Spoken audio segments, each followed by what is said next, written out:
Bonjour tout le monde, aujourd'hui je vais vous lire un portrait d'un archange connu d'après le livre Dorine Virtue, Archange et Maître Ascensionné.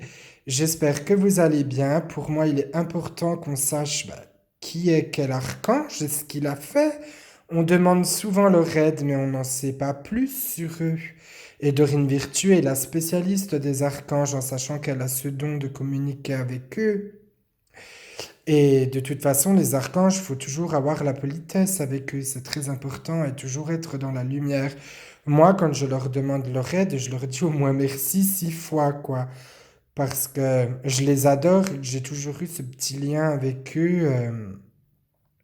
Je sais pas, depuis tout petit. D'ailleurs, j'adore travailler avec les anges et les archanges niveau oracle.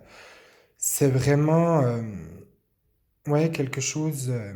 Les archanges, c'est vraiment, je vais pas dire quelque chose parce que c'est pas des objets, mais c'est vraiment, je les adore, quoi.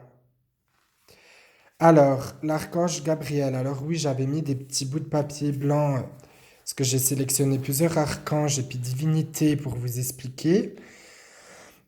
L'archange Gabriel, également appelé Abruel, Djibril, Jibrilis, Séraphili. Gabriel signifie Dieu est ma force. Gabriel qui est de sexe féminin, alors non. Gabriel, il est de sexe féminin ou masculin, ça dépend comment vous le voyez. Est le célèbre ange qui aurait annoncé à Élisabeth et à Marie la naissance imminente de leurs fils, respectivement Jean le Baptiste et Jésus de Nazareth.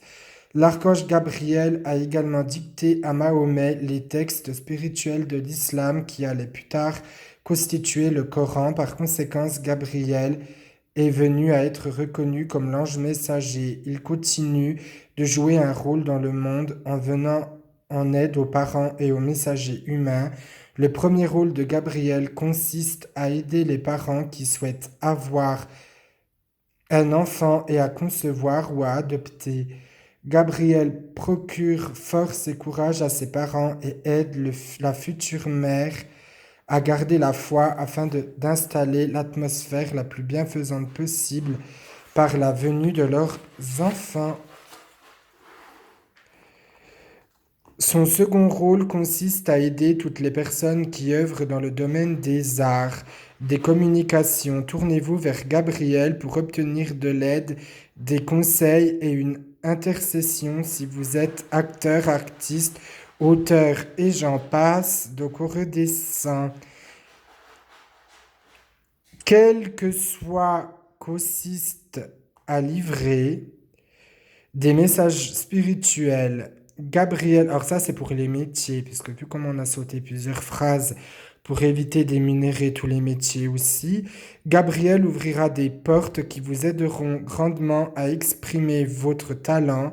L'archange agit également à titre de coach.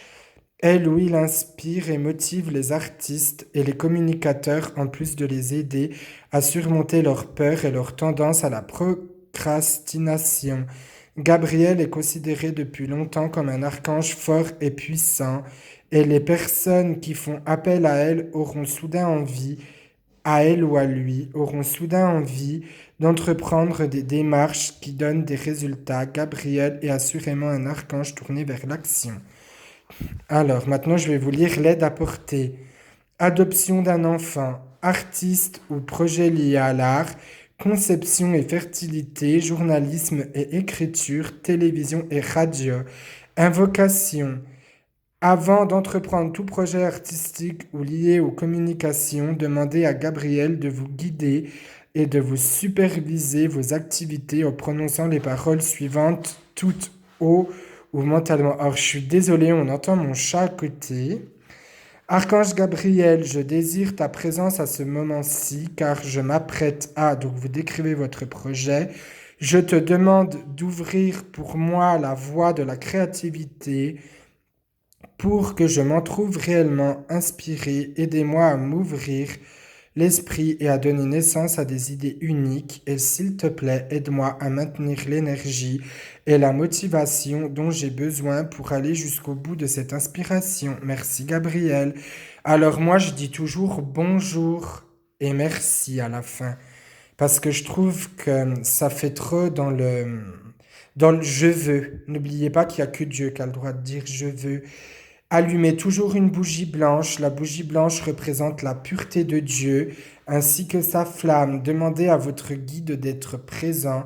Les guides sont des êtres de lumière comme les archanges, sauf qu'ils sont en dessous d'eux. Alors, j'espère que cette vidéo vous a plu. Je vous ferai un prochain portrait dans pas longtemps. Et on se retrouve bientôt pour une nouvelle vidéo qui sera avec l'oracle de QAnLin. Si cette vidéo vous a plu, n'hésitez pas à mettre un pouce bleu et à vous abonner. Bonne semaine à vous!